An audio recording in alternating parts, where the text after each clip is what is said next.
शुक्रवार की देर शाम थाना गोविंदनगर क्षेत्र के अंतर्गत चौकी बिरला मंदिर के समीप जयसिंहपुरा में एक शादी समारोह में उस वक्त हड़कंप मच गया जब डीजे बंद कराने को लेकर घराती एवं घरात के अन्य पड़ोसियों में जमकर मारपीट हो गई, जिसमें वधु पक्ष से लगभग आधा दर्जन से अधिक महिला एवं पुरुष गंभीर रूप से घायल हो गई। इस दौरान मारपीट की सूचना इलाका पुलिस को दी गई। मौके पर पहुंची पुलिस और मामले में शांत कराया गया। पुलिस के पहुंचते ही पूर्व में हमलावर मौके से फरार हो गए और सभी घायलों को उपचार के लिए मथुरा के जिला अस्पताल में लाया गया। बताया जा रहा है कि जयसिंहपुरा निवासी रूप सिंह की बेटी कीर्ति की शुक्रवार को शादी थी। बारात फतेहपुर सीकरी से आई थी। बारातियों ने डीजे पर नाचना शुरू कर दिया।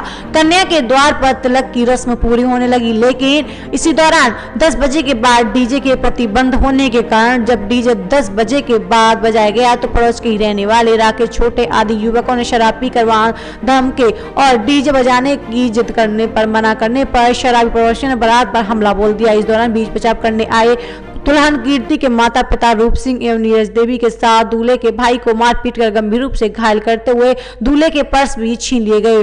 पुलिस ने घायल को रात में मेडिकल परीक्षण के लिए अस्पताल भेज दिया। इस घटना से दूसरे दिन यानी शनिवार को भी दबंग पड़ोसियों ने हमले की तैयारियां पूर्ण कर ली गई थी, जिसके कारण दुल्हन अपने घर से देरी से विदा हो सकी। घटना के संबंध में परिवार के सदस्यों ने जानकारी दी।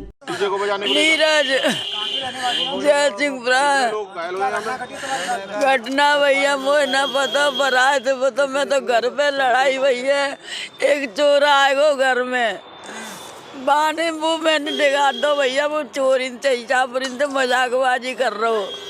मैंने कि बेटा तू जा जाते, तू मजाक मत करे। जब देखो चाहिए चापरी को घर नहीं सामने ही करे, राजेश नाम है बाको, वो कर रहा हूँ मजाक मेरी नातिन वो मैं दिखा दो। सोई सवर ने लिवाए के नहीं, हम इन पे फोन कर दे, सोई सवरे आए गए आगे फिर मारियो को डंडन तक ला तो सारे अच्छी तरह बारात करा में गेट तोड़ के घुस गए।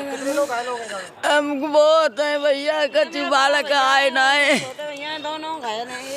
मेरा नाम है अरुण। क्या बात थी? डीजे से बारात चढ़ के आ रही थी, दरवाजे पे बारात आ गई तो डीजे हमने बंद करवा दिया था। वो लौंडे आए थे कि डीजे चालू करो, हम नाचेंगे। कि भैया अब डीजे चालू नहीं होगा। फिर मैं इसी को लेकर और मैं चला गया दूल्हे को लेकर घर। ये छोटा वाला भाई और मेरे बुआ का लड़का, इन दोनों को पकड़ लिया था, इनमें मार लगाई। झगड़ा कुछ नहीं था, हमारे घर रिश्तेदार आए हुए थे तो हमारे सामने जो घर है, हमारे यहाँ लड़कियाँ तैयार हो रही थी, बारात आई थी तो वो सब तैयारियों में लगी हुई थी। तो सामने एक पड़ोसी है, उनके घर में से एक लड़का आया, वो डायरेक्टली जीने पे गया हमारे पे। तो उसने मतलब इंग्लिश में कोई ऐसी बात कही जो गलत थी। ये मेरे देवर हैं, इनके समझ में आ गया क्योंकि ये पढ़े लिखे हैं। ये बोले ऐसी लाइन बीच मत बोलो, यहाँ पर हमारे घर में प्रोग्राम है, यहाँ से जाओ। तो सर वो चला तो गया, हम फिर अपनी तैयारियों में लग गए। मैंने कहा हमें अपने जो काम करने हैं वो करें, हमको ये अंदाज नहीं था कि ये मतलब ऐसा कुछ कर सकते हैं। फिर हमारी बारात आ रही थी चढ़कर, तो हमसे बोला गया दरवाजे पे तैयार हो जाओ स्वागत के लिए। हम अपनी तैयारी में लगे तो 10 मिनट बाद ही खबर आई कि ऐसे ऐसे बात है, वहाँ पे तो दंगा फसाद हो रहा है। मेरे पति, मेरे देवर, मेरे ससुर, सास, ये सब मतलब रिश्तेदार।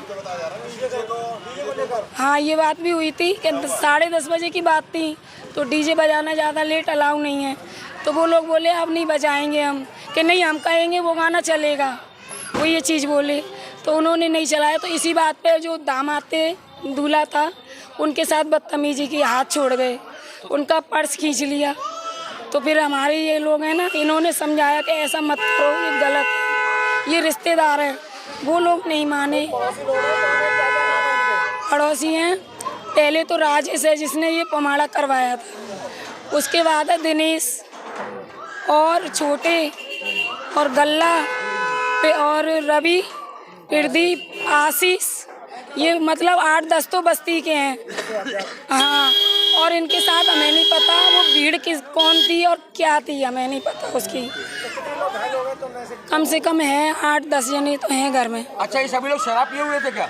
हाँ ये नहीं पता क्योंकि ड्रिंक कर रही थी। हाँ होगा यही, अभी तो ऐसा किया है उन्होंने।